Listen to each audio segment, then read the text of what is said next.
الحمد لله وحده والصلاة والسلام على من لا نبي بعده أما بعد فأعوذ بالله من الشيطان الرجيم بسم الله الرحمن الرحيم قال الله تبارك وتعالى وإذا جاءوكم قالوا آمنا وقد دخلوا بالكفر وهم قد خرجوا به والله أعلم بما كانوا يكتمون وَإِذَا اور جب جاؤکم وہ لوگ آپ کے پاس آتے ہیں قالوا آمنا تو وہ کہتے ہیں کہ ہم ایمان لائے وقد اور حالانکہ یقیناً داخلوا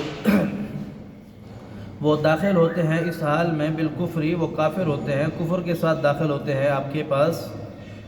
وہم اور وہ قد یقیناً خرجوا به اور اسی کفر کو لے کر کے یہاں سے نکلتے ہیں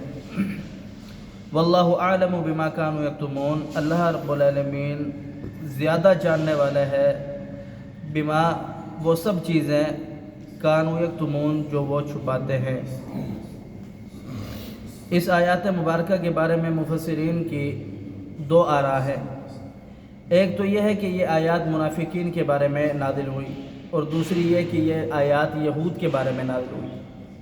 بہرحال دونوں اللہ رب العالمین کی نافرمان قومیں ہیں، دونوں نافرمان ہیں، دونوں نے رب تعالیٰ کی نافرمانی کی ہے۔ تو اللہ رب العالمین نے پیارے حبیب پیغمبر علیہ السلام کو خبر دی کہ اے نبی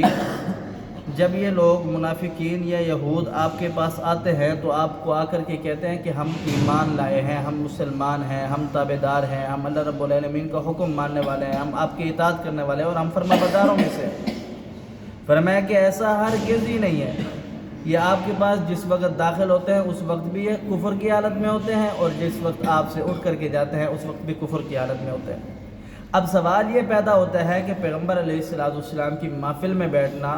پیغمبر علیہ السلام کی نصیحت سننا، آپ علیہ السلام کی دعوت سننا، پھر بھی کفر کے ساتھ چلے گئے۔ تو مفسرین نے اس کے بارے میں لکھا ہے کہ بھئی ایک تو بندہ آتا ہے کہ وہ اس وجہ سے کہ اگر اس کی بات ٹھیک ہے تو میں مان لوں گا، وہ اپنے آپ کو اس بات پر آمادہ کر کے آتا ہے کہ اگر میں غلط ہوں تو میں اپنی غلطی کو مان لوں گا، اگر اگلا ٹھیک ہے تو میں اس کی بات مان لوں گا۔ ایک بندہ سوچ کے ہی یہ آئے کہ بھئی میں غلط ہوں یا صحیح ہوں، میں نے اپنا رعب اور دبدبہ رکھنا ہے، میں نے اپنی بات منوانی ہے، دوسرے کی بات نہیں ماننی۔ تو یہ اس نظریے سے آتے تھے کہ ہم پیارے حبیب پیغمبر علیہ السلام کے پاس جو جاتے ہیں، آپ کی محفل میں بیٹھتے ہیں، یہاں سے کوئی نہ کوئی ایسا ان کا نقص پکڑا جائے جس وجہ سے مسلمانوں کو معاذ اللہ بدنام کیا جائے اور ذلیل کیا جائے۔ تو یہ آتے ہی صرف اس وجہ سے تھے، تو پھر ان کو کیا رب ہدایت دیتا اور کس ہدایت سے آتے؟ تو اللہ رب العالمین نے بیان فرمایا کہ یہ ایسے لوگ ہیں وَإِذَا خَلَا بَعْضُهُمْ إِلَىٰ بَعْضٍ قَالُوا وَتُحَدِّثُونَهُمْ بِمَا فَتَحَ اللَّهُ عَلَيْهِمْ لِيُحَاجُّوكُمْ بِهِ أَفَلَا تَعْقِلُونَ۔ یہ ایسے لوگ ہیں جب اس محفل سے اٹھ کر کے آپس میں جا کر کے ملتے ہیں ایک دوسرے سے، تو یہ کیا کہتے ہیں؟ یہ ایک دوسرے سے کہتے ہیں کہ یار تمہیں پتہ نہیں ہے کہ تم ان کے ساتھ جب بیٹھتے ہو تو ان کو وہ باتیں بتلاتے ہو جو ہماری کتاب میں موجود ہے، جس کو اللہ رب العالمین نے ہماری کتاب کے اندر لکھا ہے، آپ وہ ان کو بتلاتے ہو۔ یعنی پیغمبر علیہ السلام آخری نبی ہے، ہماری کتاب کے اندر لکھا ہوا ہے کہ آخری نبی ہے۔ یہ جو شریعت نازل ہوئی ہے یہ اللہ رب العالمین کی شریعت ہے، دین بھی سچا ہے، یہ احکام بھی سچے، اللہ نے پیارے حبیب پیغمبر صلی اللہ علیہ وسلم کی صفات بتلائی ہے، آپ یہ ان کو بتلاتے ہو کیوں؟ کہ اس وجہ سے بتلاتے ہو بے وقوفوں کی قیامت کے دن اللہ رب العالمین سے یہ جا کر کے تمہاری شکایت کرے کہ اللہ یہ ہمیں بتلاتے تھے کہ یہ جو دین ہے یہ سچا دین ہے، اس کے باوجود بھی یہ ایمان نہیں لائے، اپنے لیے عذاب خریدتے ہو، اپنے لیے وبال خریدتے ہو، نہ بدلایا کرو۔ یعنی یقین اتنا تھا کہ یہ دین سچا ہے،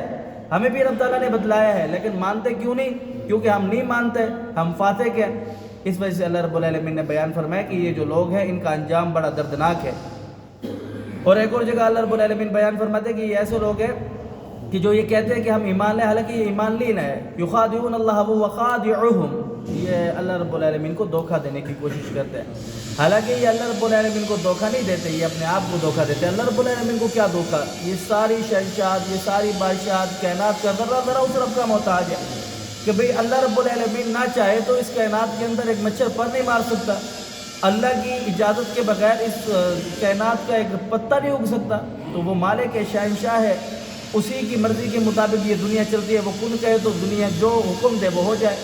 فیکون ہونے کے ساتھ۔ تو وہ مالک ہے، اب اس کو یہ کیا نقصان پہنچا سکتے ہیں؟ انہوں نے اپنے لیے ہی وبال خریدا، یہ اپنے آپ کو دھوکہ دے رہے ہیں۔ اللہ فرماتے ہیں کہ یہ مومنوں کو دھوکہ دینے کی کوشش کرتے ہیں اور اللہ کو دھوکہ دینے کی کوشش کرتے ہیں۔ نہ یہ مومنوں کو دھوکہ دے رہے ہیں، نہ اللہ کو دھوکہ دے رہے ہیں۔ دراصل یہ اپنے لیے وبال خریدتے ہیں جو ان کے لیے آخرت کے دن جہنم جانے کا سبب بنے گا۔ اللہ سمجھنے عمل کی توفیق دے۔ قل قولی ھذا استغفر اللہ لی ولکم ولسائر المسلمین۔